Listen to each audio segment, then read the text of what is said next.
Hello, hello, hello, free thinkers. This is Sean Speaks, and I am so happy for this podcast show today.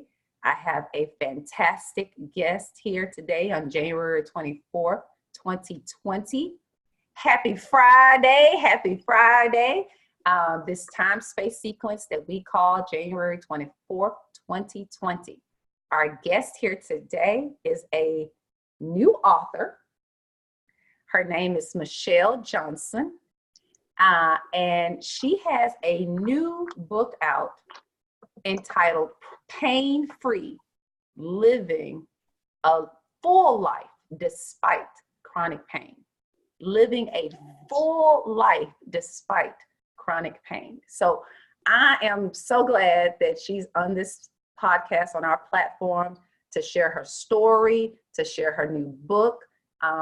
Welcome, Michele Johnson. Thank you so much for having me. I'm so excited to be here talking about this subject because it has been exploding on the internet. Yay! Well, it's such first of all, okay, me and you met, we're in the same tribe, in our Lisa Nichols Speaking Right Sparkle tribe. Yay! Shout out to Lisa Nichols and the Speaking Right tribe. And in one of our little subgroups on the Sparkle tribe, you put on a post that you were on another platform, and I immediately, listened to the podcast, and I heard your story. And of course, I commented and I immediately connected with you. And I said, okay, you've got to come onto the FYTM platform.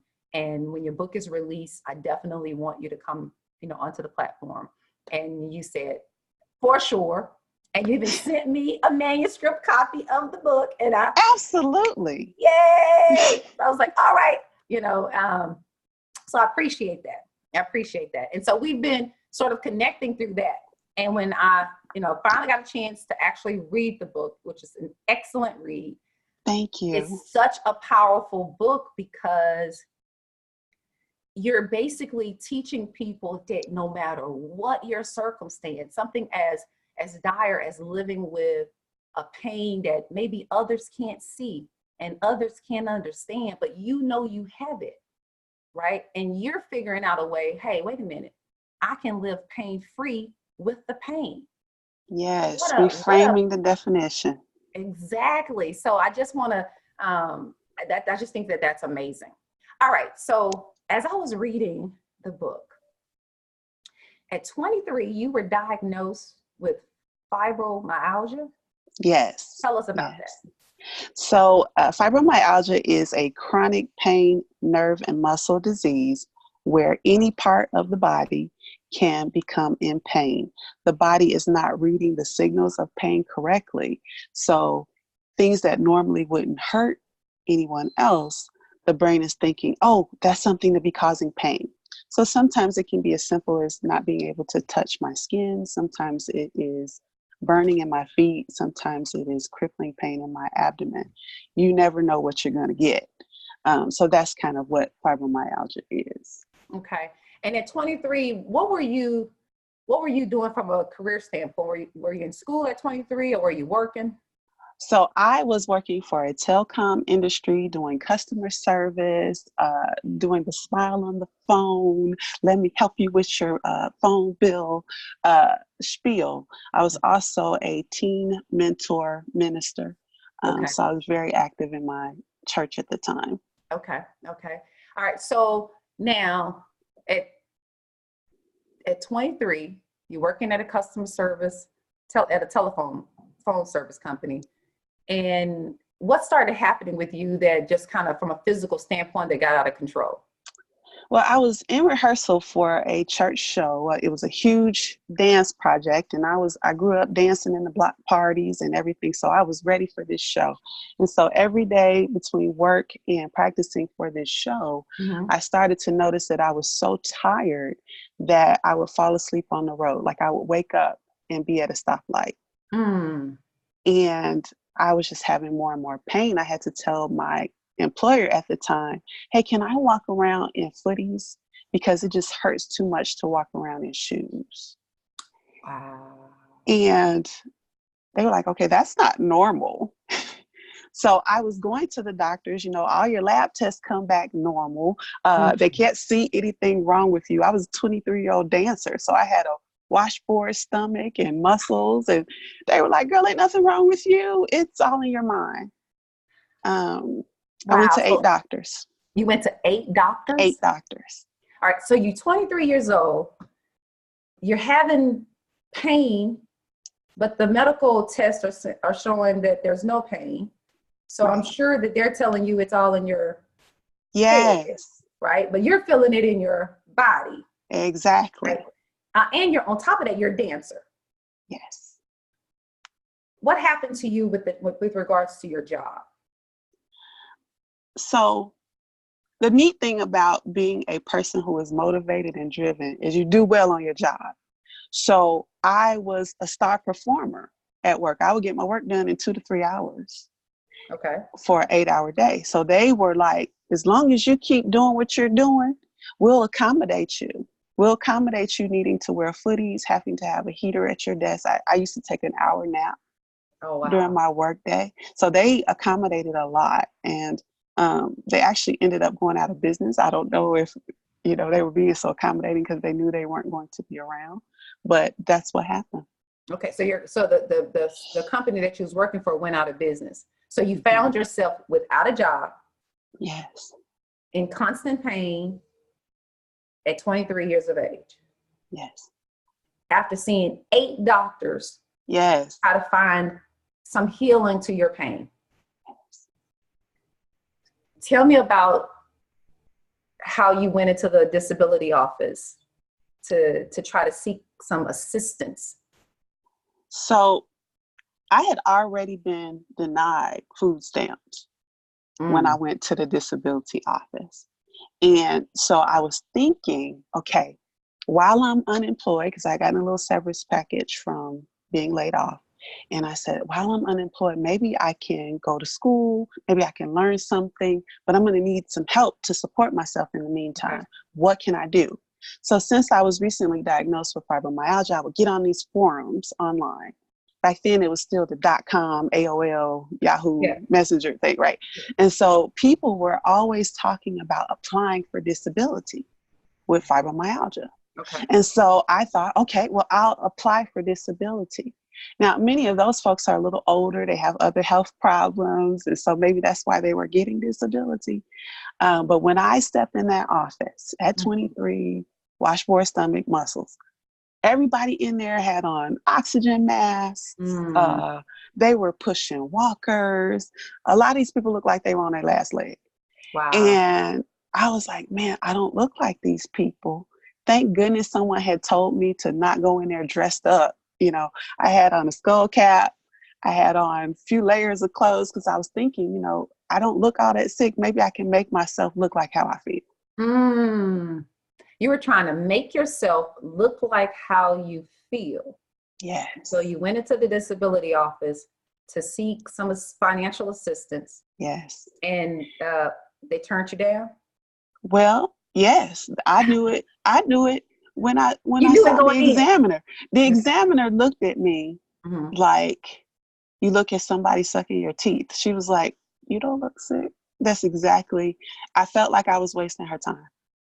So because to a person from the outside looking in, you don't look like you're in pain. So you had what you described in your book as an invisible illness. Exactly. Okay. So there's a group of illnesses that are out there, and we call each other spooties, chronic pain. Absolutely. So lupus, which is 1 in 250 African American women have lupus. MS, which is multiple sclerosis, all the autoimmune diseases where the body attacks itself, sarcoidosis, which is what Bernie Mac passed away from, what Tisha Campbell has. A lot of us have these wars going on inside, but you cannot see it on the outside. People with chronic Lyme disease, rheumatoid arthritis, depression, anxiety, and bipolarism. There's a war going on inside, but you look totally normal. Okay, so there's a war going on inside. And at 23, that war came front and center in your life. Yes. And it was determined through the pain that you were experiencing to take you out of here, right? So you Exactly. came to a realization that you were not, even though you were going to have to live with the pain, that pain wasn't going to kill you at the moment, right? So from 23 to 31 or 32, you decided to do what at 32? At 32, I decided to go back to school. You decided to go back to school, and you decided to become what? A physician assistant in family medicine. Right. So if you don't know what a physician assistant is, we diagnose and treat patients under the supervision of a doctor. My doctor doesn't have to be on the same premises with me. I take care of all my own patients, but you have that supervision in case you need help. And so I get a chance now to help treat people with chronic pain, with invisible illness and other chronic things. So it's amazing. Yeah. And you had a story in the book where I think the name was Kai, who had experienced several shots, right? Yes. He was sort of in the wrong place at the wrong time. And he had a lot of foreign objects in his body that the doctors had to do to put him back together again. But it caused him a lot of pain. Pain Yes. that he knew he was feeling, but you really couldn't see he looks perfectly fine. And as a physician assistant, when he came into your office and he said for chronic pain, you had to check yourself. Yes. Not to do to him what others had did to you with regard Absolutely. Yeah. So tell us about that. So Kai, and that's not his real name, a 6'5", 300-pound Black man with dreads. This guy looks strong, he looks healthy, but he has titanium rods in his legs and several places in his hip because he had been shot 9 times by sleeping over a friend's house and someone busted in and started shooting. Well, my thought as a busy family practice physician assistant, I think I was seeing 35 patients in an 8-hour day, Wow. was, this guy is on my schedule for chronic pain management. What is he going to want? Does he want more drugs? Does he want, and so your mind from the medical professional standpoint is, how long is this going to take me? And I had to remember the 8 doctors that told me it was all in my mind. I had to remember that first you need to listen. And so in medical school, they teach you the first minute of the interview belongs to the patient. And so I just let him talk. And it made all the difference in the world. Wow. So it's amazing how easily we can forget. Yes. But it's a good thing that it came back to you quickly because you don't want to perpetuate that which was done to you. So this is the thing that interested me about your book. You said that you had to decide to reframe pain.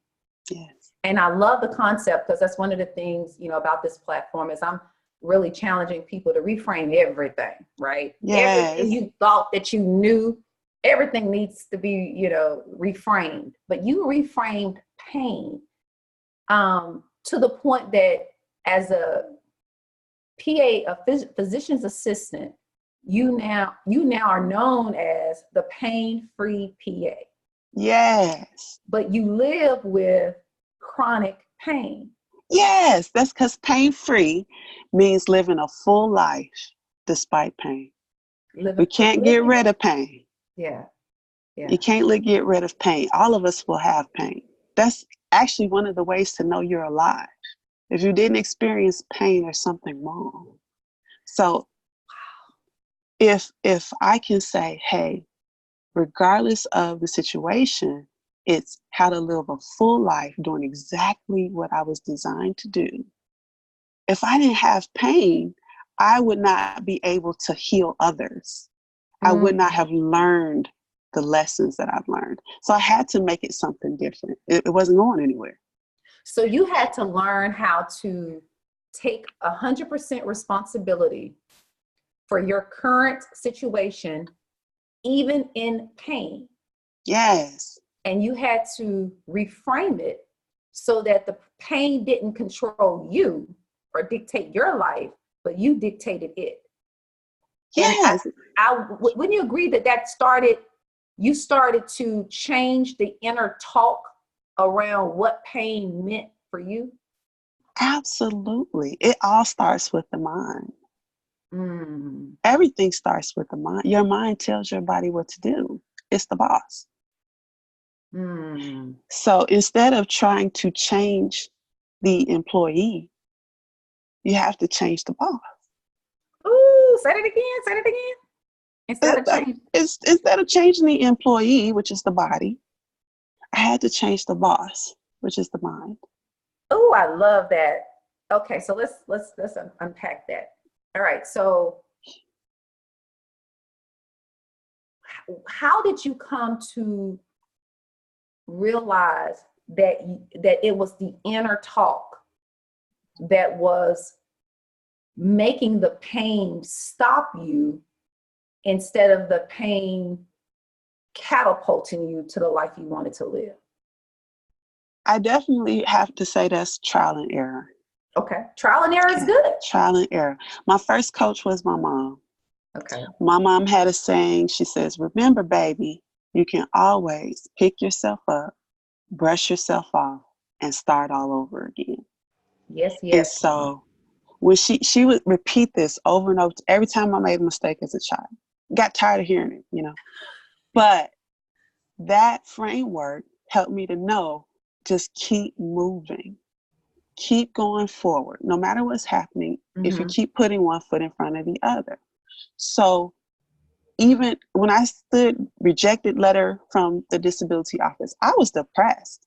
I didn't know what I was going to do. Pain had won. Mm. Pain had won, but I still had that chant in the back of my head. So as you start moving forward and saying, okay, I can always start over, I can always start over, it opens your mind to the opportunities that are available. So I started reading books about the law of attraction, about your mental health and how it controls your physical health.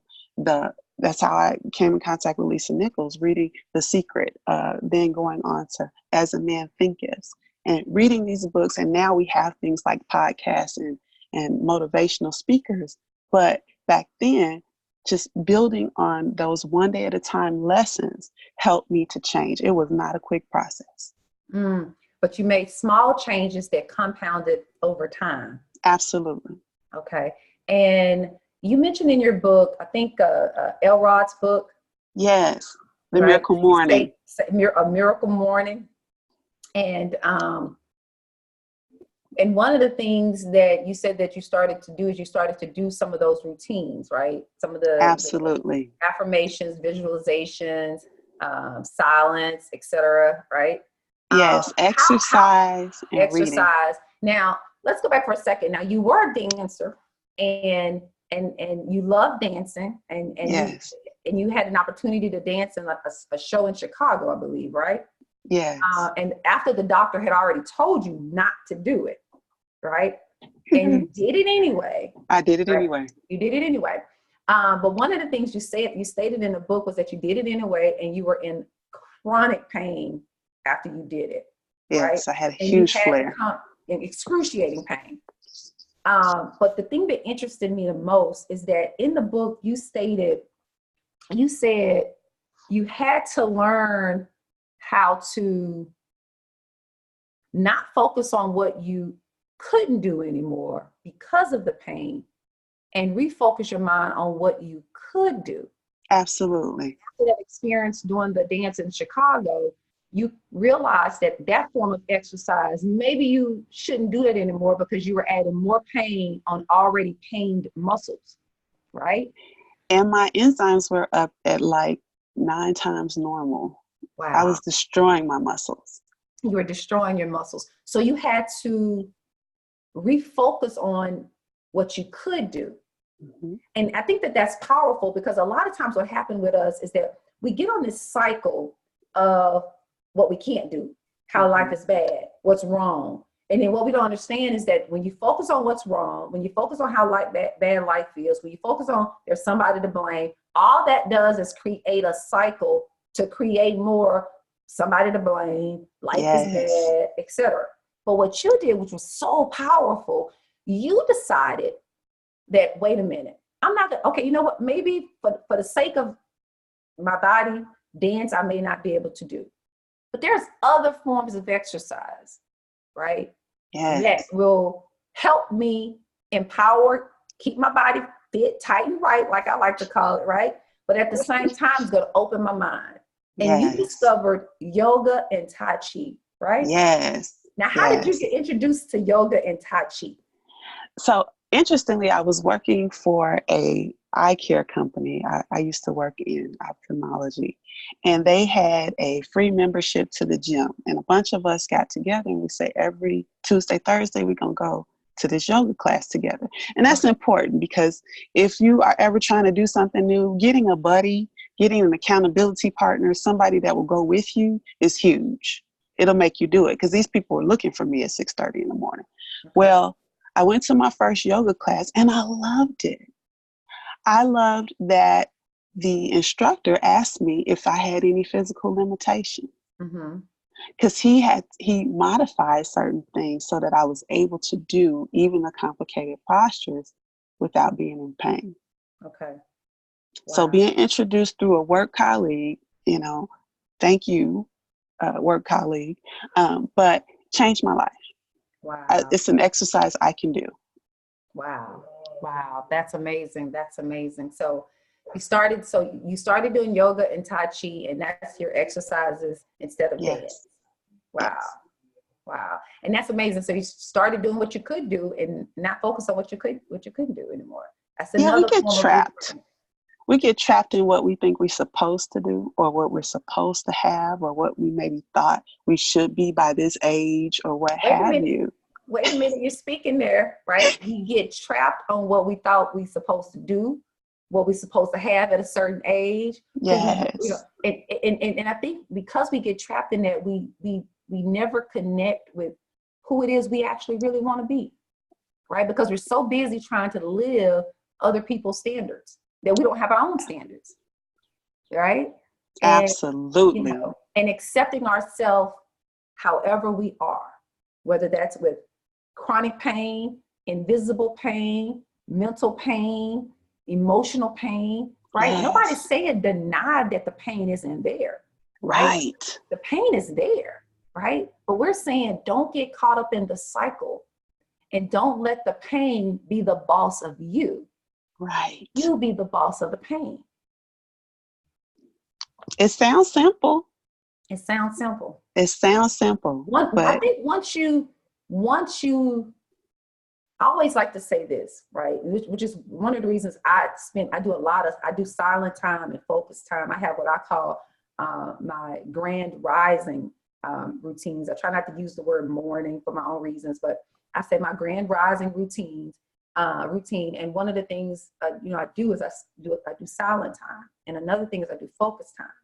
And what I have found with doing that is that it removes the barrier. I'm beginning to see that it's removing a barrier that I never knew existed between myself and me, right? mm, And so I'm beginning to connect with myself, and that empowers me to live my life almost with no fear, right?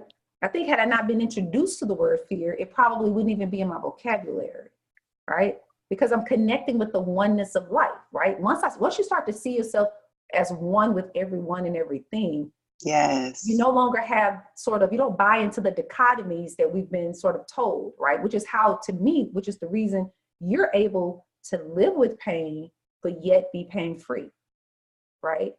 Because you merged the two and you just say, oh, you know what? That's just me. I don't need a divide. There's no divide, right? I mean, wouldn't you agree that that's kind of what happened? Yes, that's exactly what happened. And I get questions about how are you the pain-free PA? And it's because of that reframing and that dichotomy and position that I can be both. That you're both. And when you do that, it does, it is simple. Now it's a challenge to get to that place, right? Because you have to really deconstruct a lot and dump out a lot of old things in your thinking. Yes. Thinking, right? And so it's hard to think that you're both good and bad. You can be happy and sad. You can have pain and be pain-free all in one, right? So it's hard to make that disconnect. But once you go into your silent time and your visualization, yes, your affirmation time, and you begin to connect with you as the power source, right? For the life that you are living, it does ease up, right? It makes it a little bit more simple for you to understand that, okay, it may sound simple, and it is simple. It may not be simple to get to that place, but once you get to that place where you truly connect with the power of you, it clicks. It clicks. And then all of a sudden you start to see what you didn't see before, right? And then you start to think what you didn't think before. And even though the past conditioning sometimes can come back into your mind, you can arrest it and say, you don't have any place here, which is kind of like what you did with Kai, right? When Kai came in, the conditioning of what I bet he just wants some medicine for his pain. Yes. You had to arrest that and say, wait a minute, no, right? I was there too. So I understand that he may have pain. He's just trying to figure out, okay, how can I live with this pain and have a full life? Yes. And people don't always, I mean, like you say, if you're disconnected from yourself, people may not always realize that that's their pain talking, or this is the barrier.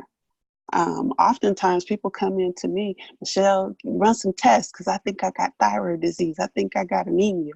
And really, it's the mental health pain that they're experiencing that is making them feel this way. So they have no clue of what's actually happening.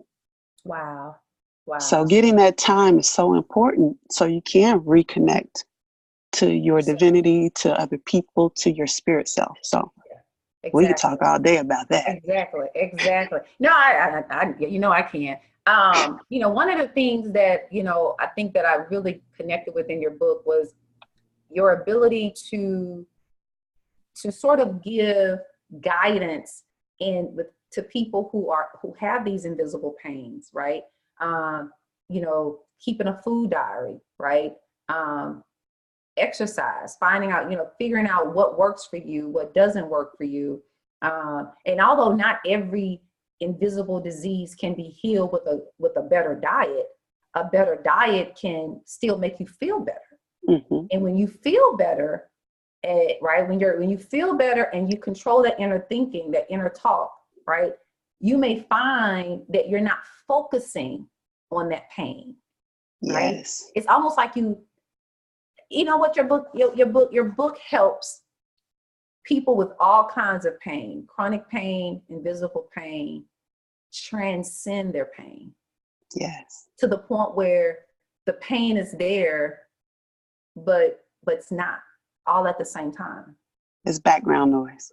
It's background noise. And you can live with background noise. You can still function with background noise, right? You can still produce a full, productive, great life.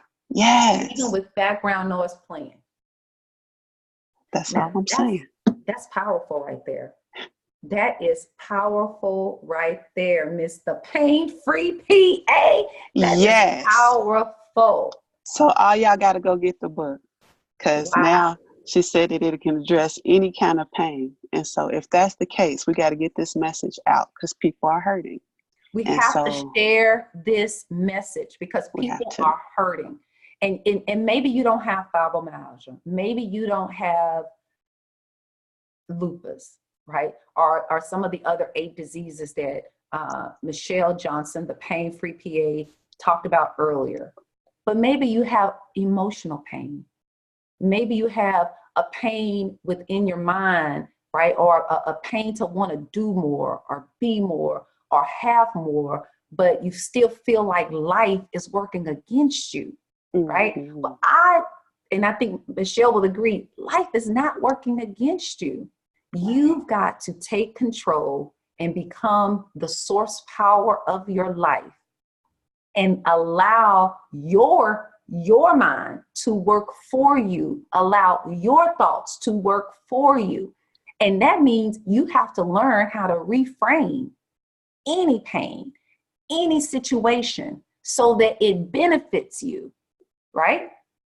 And that's what that's how you learn to reframe chronic pain so that it benefited you. And now you're known as the Pain-Free PA. You've released a book, right? I can't believe it's an international bestseller already. An international bestseller already, y'all.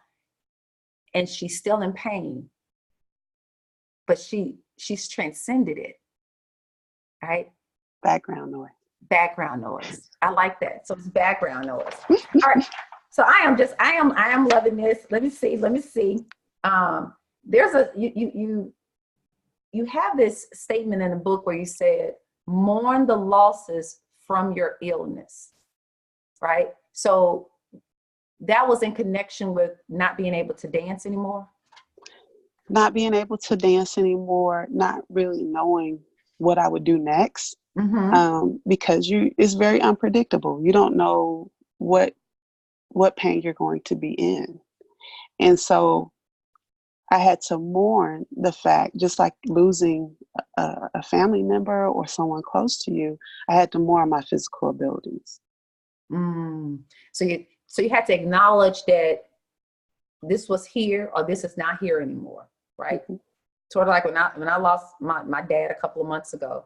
Yes. You know, I had to mourn the new truth that his physical body was no longer in my presence, in this present life anymore. Okay. But the key is what? You can mourn the loss, but you can't do what? You can't stay stuck in the loss. You can't stay stuck in the loss. You can mourn it. You can acknowledge it. You can feel the pain of it, but you can't stay stuck in it. It's really hard to create a new life when you're dwelling on what you lost. Wait a minute. It's really hard to create a new life when you're dwelling on what you have lost. Now, the power in that statement is that you have connected to the fact that you are a creator. See, I'm trying to get people to understand that we're creators. Absolutely. Around you. Everything around you was created by people. You can't waste it. Don't waste it. And don't let the word of pain, don't let the word of bad, don't let the word of you should do this and you shouldn't do that. Don't let those words stop you. Or my past or what I've been. Exactly. Right? Don't let that stop you. You can always start over. And you can always start over from a creative position. Absolutely. Right? So that means you're no longer a victim of life. Right? You're responsible. You're responsible, right? You create life how you want to live it. And that starts up here, right? That starts in that uncomfortable moment when you first do silent time and you're looking around thinking, this is crazy as all get out. Why am I doing this, right? Are you repeating an affirmation? I matter. I matter. Yes. I'm good enough. And you're thinking to yourself, this is crazy. Are you looking in that mirror and said, I love you. I love you. Yes. Like, you know, but then as you do it, even though it's small things that you do over time, it starts to build and grow and have great impact in your life. Yes. And what people don't realize is once you can get that inner talk right, get your words right, your actions fall in line, right? The boss and the employee. Exactly. We're right? the boss in our brain. I love it. Yeah, you got it. And this is one of the things that I do love about, Lisa Nichols, our tribe. You made mention that you connected with, you became a part of a mastermind group, right? Yes. Right. And, and I'm in a couple of mastermind groups myself, and shout out to my mastermind group. Yes. And so I think people don't understand the benefits of having a mastermind group. It's like when you have a mastermind group, whether it's a couple of people or a lot of people, you actually create like a new mind, right? And then that new mind sort of empowers and fuels everyone in that mastermind group to the point that we do better, we do greater together. We're stronger together. Exactly. And so tell us about your mastermind group. So I created this mastermind. I wanted to get women from all different walks of life to get together and kind of hold each other accountable to the life we say we want. And so we meet every 2 weeks for an hour. And in that hour, we each discuss kind of what we're working on, celebrating, and how we can support each other in what's coming next. And by doing that, the next time we get together, we can say, hey, did you go to that yoga class you were planning on going to? How was it? And that accountability, because you don't want to come back with empty-handed. You want to come back and say, yes, I did that. Is very, very helpful. And actually, some of my patients have now developed mastermind groups, and they come back and tell me about the changes that they're making. Because when you have other people looking out for you, it's hard to hide. It's hard to hide. Yeah, it's hard to hide. And I like what you said. And I always tell people this when people come to me and I say, look, what do you want? Because it all starts with what you want, right? If you're living a life that doesn't match up with what you want, or is not on the way to matching up to what you want, right? Then that's because you're not the conductor of your thoughts, right? Yes. You have to become because if you're the conductor of your thoughts, are you going to create a life that you don't want? No, right? So right there, you should know that if your life isn't reflective of what you really want, that just means that there's a disconnect between who's conducting your thoughts. And yes. Don't get me wrong, we all have been conducted by society, Absolutely. Conducted by our family, conducted by conditioning, things that we thought were, our forefathers thought were right, or didn't know was right, but they didn't have a choice in the matter. But now you have an opportunity to I tell people, pay attention to your thoughts. When you pay attention to your thoughts, you will see that your thoughts, if your thoughts are serving you to live the life you want, great, keep it going. But if your thoughts are not serving you to live the life you want, or to at least get on the path to the life you want, then that means it's time for you to take some time and observe your inner talk, and to decide to become the conductor of your thoughts, right? And this is where affirmations come in. This is where mastermind groups come in, because it reinforces, okay, Michele, who do you want to show up as in this world today? Right. Do you want to show up as take this show on the road? We're going to take this show on the road. Do you want to show up as the girl in pain that can't do anything, that's got to go to the disability office and beg somebody to help? Or do you want to show up as the girl that says, you know what, I'm going to reframe this pain. I'm going to mourn the loss of what I can't do. I'm going to focus on what I can do, right? And guess what? I'm going to take actions to do it. Ergo, I got a book, right? I'm showing up. I got a mastermind group, because I want to show up in this world how I want to show up in this world. Right. And not go on repeat, doing the things and believing things about myself that's not true. They're not true, right? You just got to learn how to reframe it, right? So if you had to talk to someone who's listening to this podcast and they're saying, Sean, Michele, that sounds good, but I'm in pain. I'm in dire, excruciating pain, and I can't get up out the bed. I can't function. How would you help them? So I have patients who have come from dire places. And the first step is to believe that it is possible to live differently.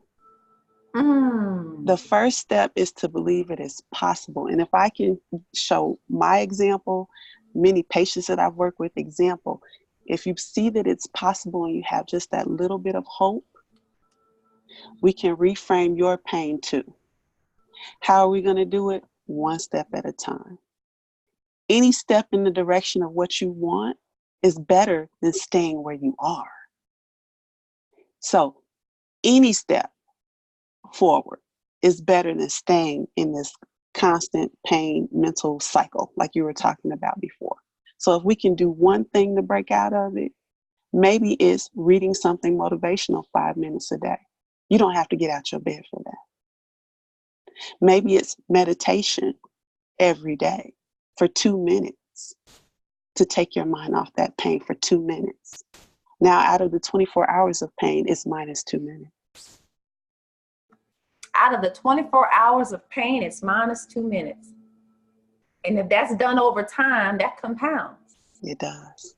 And that changes things. Just like the stock market, over time, everything compounds, but you have to put the money in, right? So you have to start. You have to put the little in. The little. And then once you realize, you'll see that little actually is a lot. And I think that that's the thing.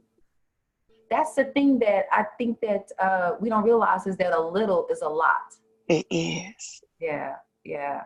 Well, I know that I've completely used up all your time, and I do want you to read your blog, because you wrote a blog for me that yes. your book, and I want you to share. I want you to share the blog that's going to be posted on the website. I would like for you to read it.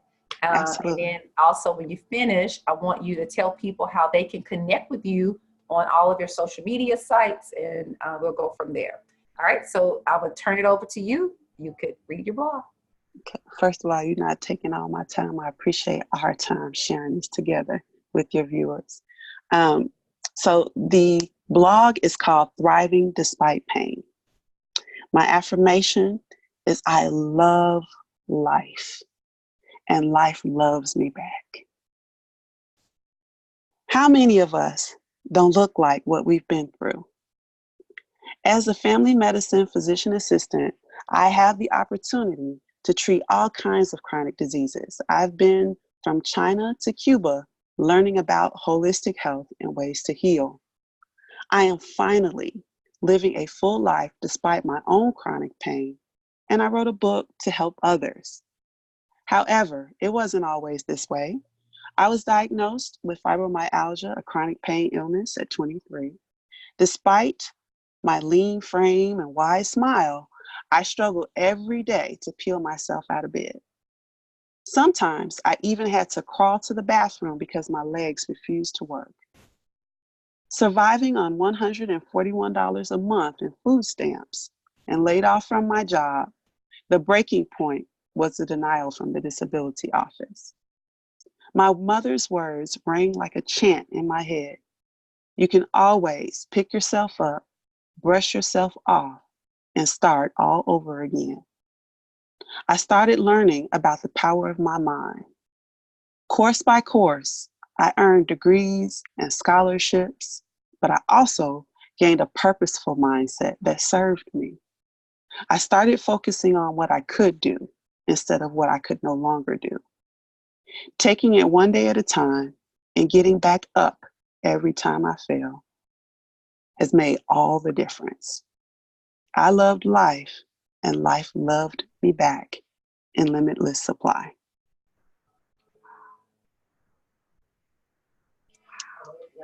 Wow, that is beautiful, beautiful, beautiful, beautiful. All right, so let everyone on the Free Your Thinking Mind platform know how they can connect with you. Give us your social media handles, and yeah. Absolutely. So on Facebook, I am at ThePainFreePA. It's a very vibrant page. I post often, so you're more than welcome to join me there. On Instagram, I'm ThePainFreePA with underscores between each of the letters. We do videos, we do a community there, so come hang out with me. My website is www.thepainfreepa.com. And if you go on my website and enter your email address, you'll get 3 action step videos to how to live a pain-free life. So they're free. The only thing I'm asking is your email because I want to continue to connect with you. And you can go get the book on Amazon. It's called Pain Free: How to Live a Full Life Despite Chronic Pain. Be my next testimonial. All right. Thank you so much, Miss Michele Johnson, for your Thinking Mind community. I'm telling you, the book is good, it's short and sweet, and it is transformational. It is powerful.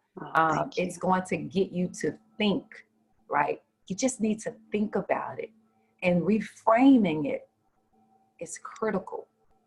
And so I want you to go and support Michele and get her book. And I'm just so glad that she got on this platform with us. And I'm just thankful. I'm very, very thankful. I'm very, very grateful to you, Michele. I'm very, Thank very you for grateful. having me. Thank you for having me, my tribe sister. Thank you. Thank you. Happy Friday. Happy Friday. Ashe, free thinkers. Ashe, may what you say manifest in your life today. And please definitely go over to our blog at our website at freeyourthinkingmind.com. Please subscribe to our YouTube channel at FYTM Network. And we're on basically every podcast site, either Free Your Thinking Mind or Sean Speaks. Find us, support us as we continue to help people do what Michele says, reframe whatever your situation so that you can live the life you want. Ashe, free thinkers. Ashe. Have a good one. Thank you. I love